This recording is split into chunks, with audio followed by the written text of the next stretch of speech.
আজ শোনাবো কুলুদানন্দ ব্রহ্মচারী সম্পর্কে কিছু কথা। কুলুদানন্দ ছিলেন গোসাই বিজয়কৃষ্ণ গোস্বামীর শিষ্য। গোসাইজির ঢাকার আশ্রমের আধ্যাত্মিকতা শিক্ষা লাভ করে তিনি সাধন জগতে প্রবেশ করেন। তারা চার ভাই: হরকান্ত, বরদাকান্ত, কুলুদানন্দ ও তারাকান্ত। সকলেই গোসাইজির আশ্রমে যাতায়াত করতেন তাদের নিজ নিজ আধ্যাত্মিক পিপাসা নিবারণের জন্য। কুলুদানন্দ তখন বোধ হয় 21 কিংবা 22 বছর হবে। গোসাইজির পরামর্শে তিনি যতই মনকে আধ্যাত্মপথে আনার চেষ্টা করেন, যৌবনের কামের জ্বালা তার চিত্তকে বিক্ষুব্ধ করে তোলে। কিছুতেই তিনি তার প্রতিকারের কোনো উপায় খুঁজে পান না। তিনি গোসাইজির কাছে বারোদির ব্রহ্মচারী বাবার কথা অনেকবার শুনেছেন। একদিন গোসাইজিকে জিজ্ঞাসা করেন, আমি কি একবার বারোদির ব্রহ্মচারীকে দর্শন করতে যাব? গোসাইজি তাকে তৎক্ষণাৎ অনুমতি দিলে তিনি সেই কথা তার ভাইদেরকে বলেন। অতঃপর সব ভাই পরামর্শ করে এক রবিবার সকালে বারোদির পথে রওনা হলেন।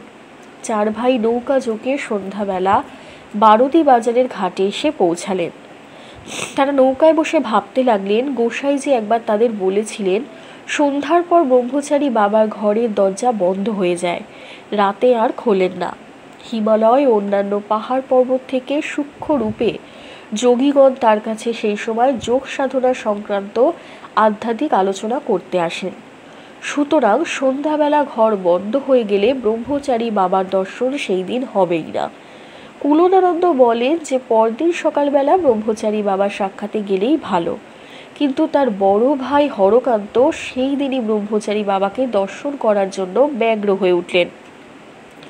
কুলুদানন্দ রাজি না হওয়ায় অন্য তিন ভাই নৌকা থেকে নেমে বাজার দিয়ে আশ্রমে গিয়ে পৌঁছালেন।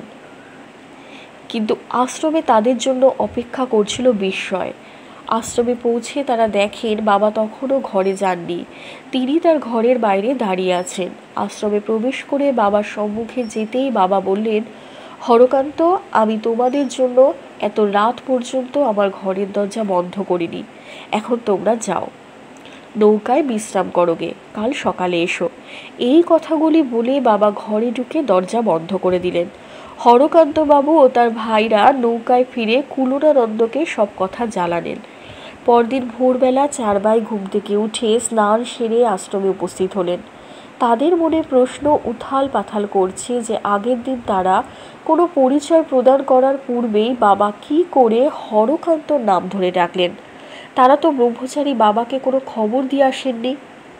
তারা যেই বাবার ঘরের বারান্দার সামনে হাজির হয়েছেন, অমনি ব্রহ্মচারী বাবা আসন থেকে উঠে এসে হরকান্ত বাবুর হাত ধরে ভেতরে নিয়ে গিয়ে তার পাশে বসালেন। অন্য ভাইয়েরা বারান্দায় গিয়ে বসলেন। হরকান্ত বাবুকে বাবা বললেন, তুমি তো মহাপুরুষে, ছদ্মবেশে কেন বাবু সেজে এসেছ? হরকান্ত বাবু উত্তর দিলেন, আমি তো সবসময় এই বেশেই থাকি। এরপর হরকান্ত বাবুর সঙ্গে ব্রহ্মচারী বাবা নানা আধ্যাত্মিক প্রসঙ্গে আলোচনা করলেন। তারপর তাকে বললেন, হরকান্ত, তোমার কর্ম প্রায় শেষ হয়ে এসেছে। আজ তুমি এসেছো আমায় দর্শন করতে। 10 বছর পর শত শত লোক তোমাকে দর্শন করে কৃতার্থ হবে। পূর্ণ ব্রহ্ম বাবা লোকনাথ তার অন্তর্দৃষ্টি দিয়ে বুঝতে পেরেছিলেন যে হরকান্ত বাবুর মধ্যে আধ্যাত্মিক ভাব জাগ্রত হলেও কর্মভোগের ফেরে অর্থাৎ প্রারব্ধের ফেরে এখনও তিনি সংসার কর্ম করে চলেছেন, তবে তার প্রারব্ধ শেষ প্রায়।